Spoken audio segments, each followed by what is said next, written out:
What are you waiting for? Oh, Bobby? Okay.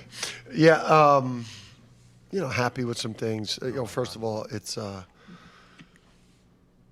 there's programs, during the course of, the Marquettes, I think, and the Marquettes, the classy programs that you just have a lot of respect for the way that they do things.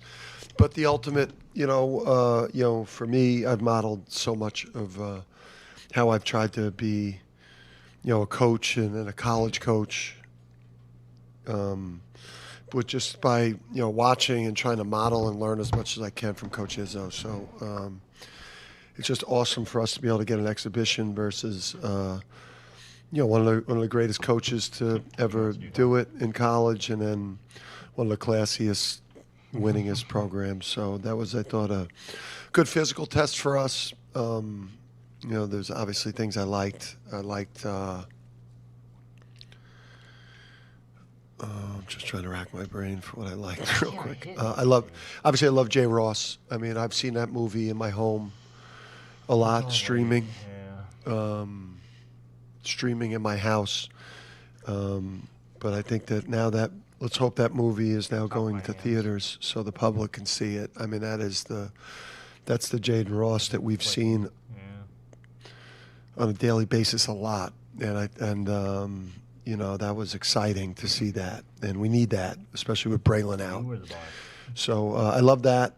I thought we played hard.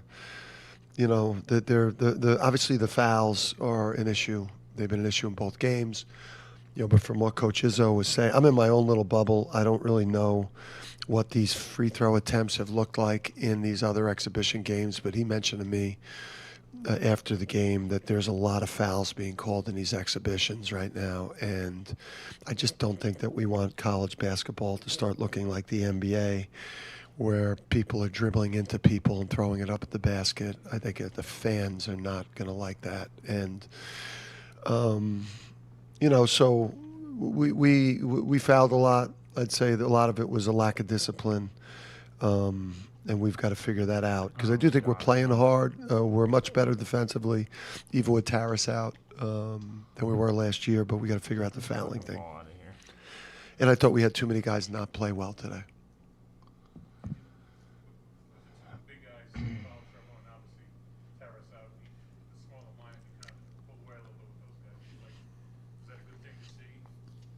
Well, yeah, I mean, we were in foul trouble in the first half, even with the 6 fouls. So, yeah, I mean, that's definitely a lineup that we're going to want to play.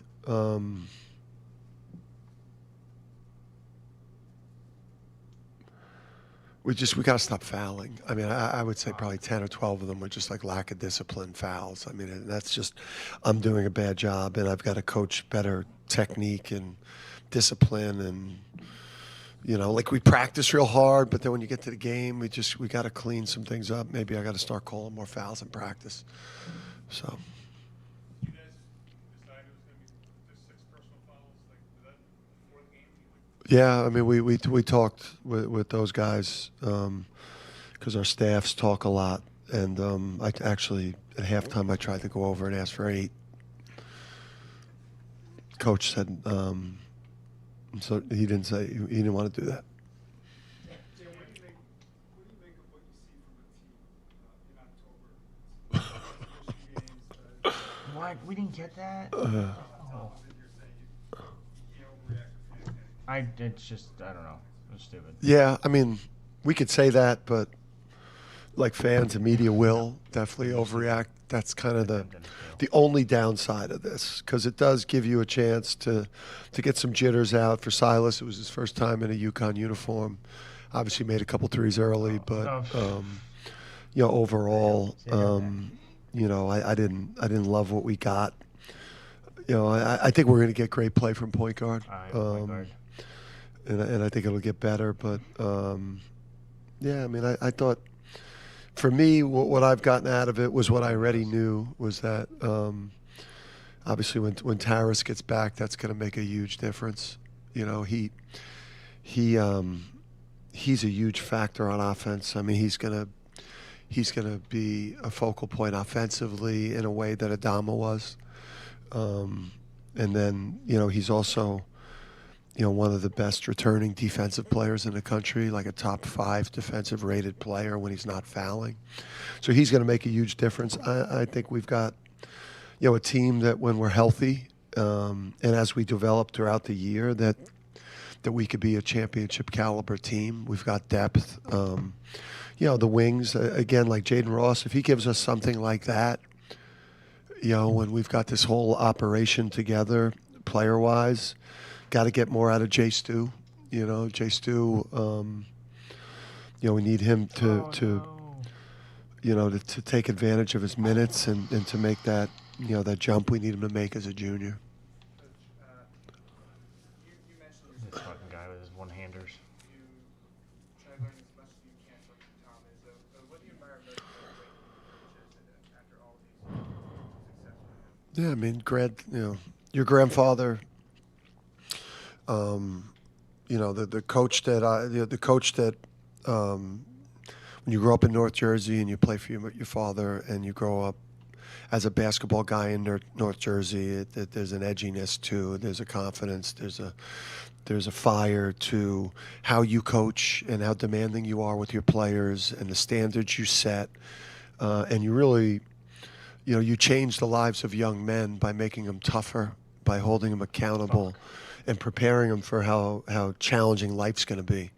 And then, the way his team, so Coach Izzo has changed young men's lives by making them into fully grown men that are ready to handle the challenges of the world.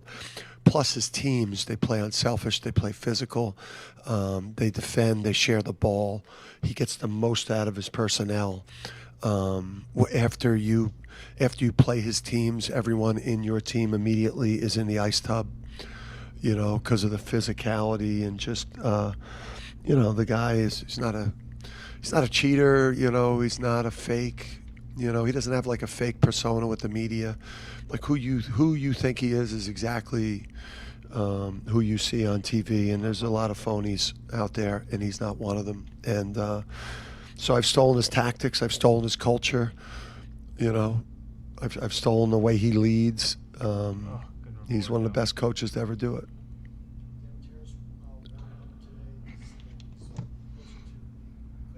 Yeah, I mean, it's one of those things where it's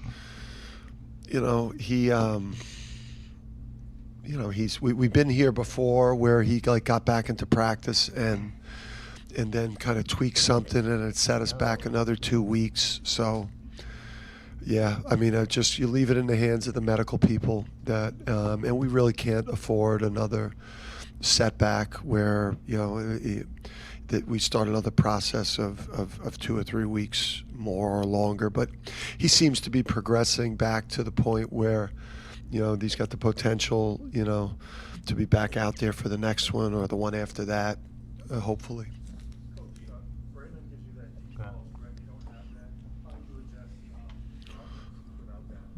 Yeah, I think more, more cutting. It was good to see Silas make threes. It was good to see Jay Ross make threes. Solo, I thought him and Alex, those deep threes they took to start the game were stupid for such veteran players. Like, you just don't want your first three of a game to be like, I don't even want to look at it on film. It felt like 28-footers. It's like you don't want your first three of a game to be that deep of a three. So,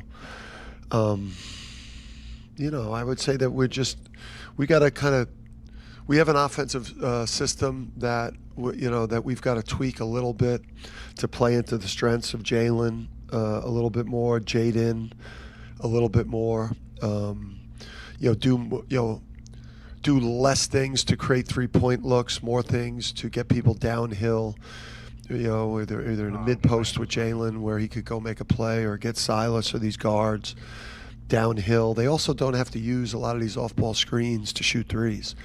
So Solo today, like, they chased him off screens, and rather than settling for a contested three, he escape dribbled and got to the rim and finished. So, I think, though, you're going to see us throw the ball inside more, especially when Taras comes back. I think a way that we could make up for losing the offense from Braylon and some of the, the firepower is when Taras gets back, we're going to throw it in, and we're going to keep throwing it into Eric, because Eric, I thought, held up reasonably well, or pretty well for a freshman versus those Big Ten front court players.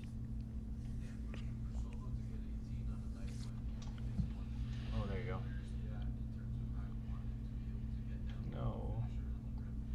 Yeah, I mean, just when he's getting run off the line, I mean that I thought the finishing was a lot better than it was last year. I think he took real strides that way. It just anytime he got to his third, fourth, fifth dribble and started going laterally, things got a little bit shaky. But when he plays, he's a guy I think he's got to continue to learn how to play off a live dribble, off a shot fake, use some of these off-ball actions to get downhill at the rim when they chase him over the top. But I think he took a step that way. I just think he took. He shot 1 for 7 from three. I thought he took like 3 bad threes that he could have like ripped it or shot fake it or straight line drove it. Let's go. Ooh, he panics. Yep.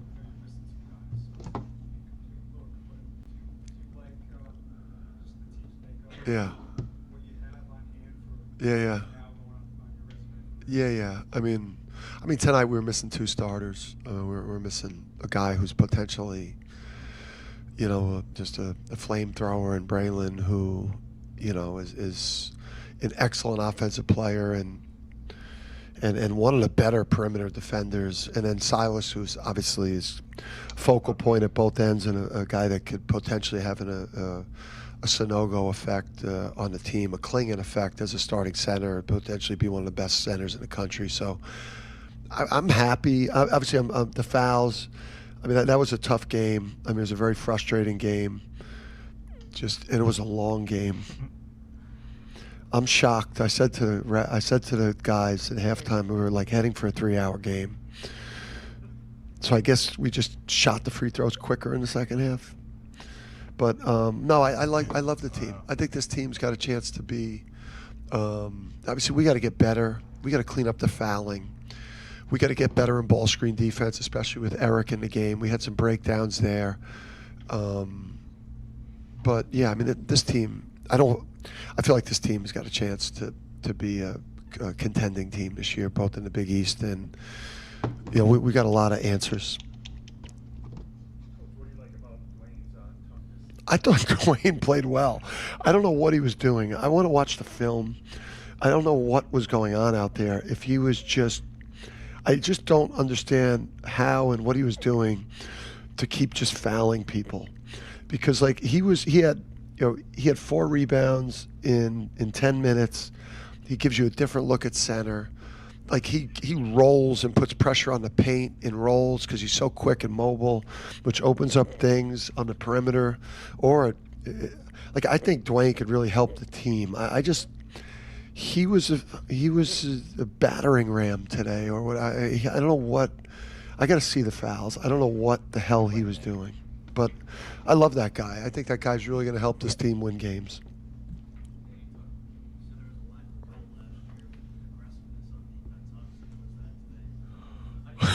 That's one way of saying it.